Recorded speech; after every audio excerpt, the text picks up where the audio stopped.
বিকাশ বা স্কিল ডেভেলপমেন্টৰ বাবে আমি এই বিধেয়কখনৰ জৰিয়তে আত্মসহায়ক গোটৰ ব্যৱস্থা কৰিছো আৰু এই আত্মসহায়ক গোটসমূহৰ জৰিয়তে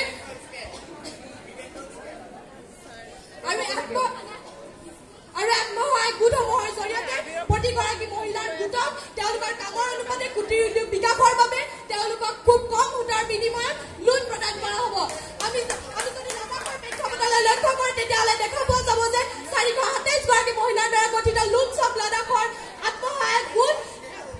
পশ্মিনা ব্ৰেণ্ডে